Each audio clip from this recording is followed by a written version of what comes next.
जंतर मंतर पर पिछले लगभग 1 महीने से चल रहे कॉकरोच जनता पार्टी सीजेपी के आंदोलन ने 18 जुलाई यानी आज की सुबह एक ऐसा मोड़ लिया जिसने पूरे आंदोलन की दिशा ही बदल दी। आधी रात के बाद से ही जंतर मंतर के आसपास पुलिस की गतिविधियां तेज होने लगी। तड़के सुबह दिल्ली पुलिस ने जलवायु कार्यकर्ता और शिक्षाविद सोनम वांगचुक को, जो करीब 20-21 दिनों से अनिश्चितकालीन भूख हड़ताल पर बैठे थे, को सफदरजंग हॉस्पिटल पहुंचा दिया। अब क्या है पूरा मामला, आगे सीजेपी के आंदोलन का क्या होगा, आइए करते हैं सभी जानकारी आपसे साझा। नाम हमारा Ashish Gupta and welcome to the lens.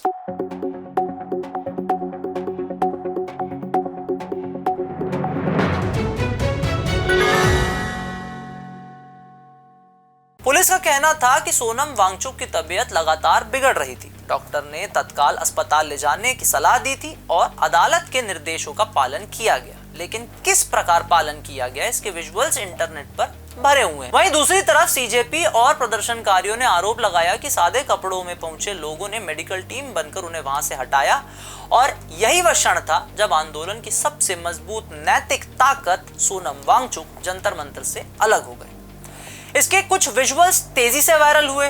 किस प्रकार एक शिक्षाविद और देश की धरोहर सोनम वांगचुक को ले जाया जा रहा है, ऐसे दृश्य के सामने आने के बाद सवाल उठना चाहिए, जरूरी है कि क्या यह है नए भारत की तस्वीर, विकसित भारत की तस्वीर क्या ऐसी दिखती है?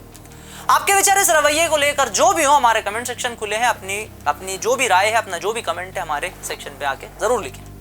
सोनम वांगचुक के अस्पताल पहुंचते ही जंतर मंतर का पूरा माहौल ही बदल गया। बड़ी संख्या में दिल्ली पुलिस और रैपिड एक्शन फोर्स की तैनाती बढ़ा दी गई। प्रदर्शनकारियों के मुताबिक पुलिस ने उन्हें शांतिपूर्वक स्थल खाली करने के लिए कहना शुरू किया, जबकि कई छात्र नेताओं ने आरोप लगाया कि यह पहले से तय कार्यवाही थी। छात्र छात्राओं ने बाकी भूख हड़ताल पर बैठे प्रदर्शनकारियों के चारों ओर मानव श्रृंखला यानी ह्यूमन चेन बनाकर उन्हें हटाए जाने से रोकने की कोशिश की। पुलिस ने किसी बड़े बल प्रयोग से इनकार किया, लेकिन प्रदर्शनकारियों का दावा था कि धक्का मुक्की हुई है और आंदोलन को धीरे धीरे खत्म करने की रणनीति उसी समय लागू कर दी गई। जिस धरने की पहचान लगातार चल रहे अनशन और जन समर्थन से थी, उसकी केंद्रीय पहचान अचानक कमजोर पड़ती दिखाई दी। इसी उथल पुथल के बीच सीजेपी के संस्थापक अभिजीत दीपके ने आंदोलन का रुख और आक्रामक कर दिया। अब तक आंदोलन मुख्य रूप से केंद्रीय शिक्षा मंत्री धर्मेंद्र प्रधान के इस्तीफे की मांग पर केंद्रित था, लेकिन सोनम वांगचुक को हटाए जाने के बाद, इस बर्बरतापूर्ण तरीके से हटाए जाने के बाद दीपके ने आरोप लगाया कि यह केवल स्वास्थ्य का मामला नहीं बल्कि पूरे आंदोलन को दबाने की कोशिश है। इसके बाद उन्होंने कहा कि अब केवल धर्मेंद्र प्रधान का इस्तीफा नहीं बल्कि प्रधानमंत्री नरेंद्र मोदी की नैतिक जिम्मेदारी भी तय होनी चाहिए। चादर उड़ाकर चुपके से चोरों की तरह सोनम सर को लेकर गए आप। अरे बेशर्मो, इतना बड़ा साइंटिस्ट है वो, थोड़ी तो इज्जत रख लेते उसकी, थोड़ी तो इज्जत कर लेते इतने बड़े साइंटिस्ट की। घसीट कर लेकर गए उन्हें, गाली गलौज करके लेकर गए उन्हें और चादरों में छुपा कर लेकर गए हो। अगर कुछ गलत नहीं कर रहे तो चादरों में छुपा कर क्यों लेकर गए? और अगर तुम्हें ये लगता है सोनम सर को उठाकर यह आंदोलन खत्म होगा, नहीं होगा। नहीं, नरेंद्र मोदी इस्तीफा दो।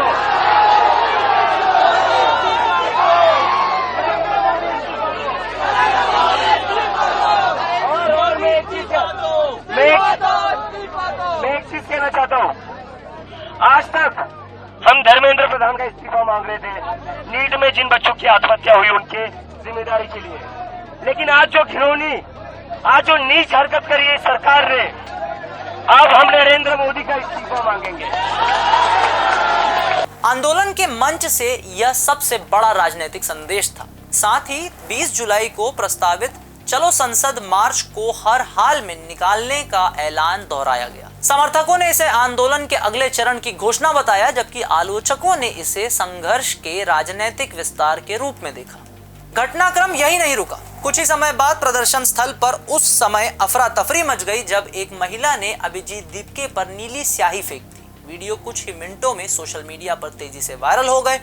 मौके पर मौजूद लोगों ने महिला को पकड़ लिया और बाद में पुलिस ने उससे पूछताछ की। इस घटना से पहले दीपके ने दावा किया था कि सोनम वांगचुक को हटाए जाने की जानकारी मिलने के बाद जब वह वापस जंतर मंतर पहुंच रहे थे, तब रास्ते में उन्हें पुलिस ने रोका, हिरासत में लिया और उनके साथ मारपीट की।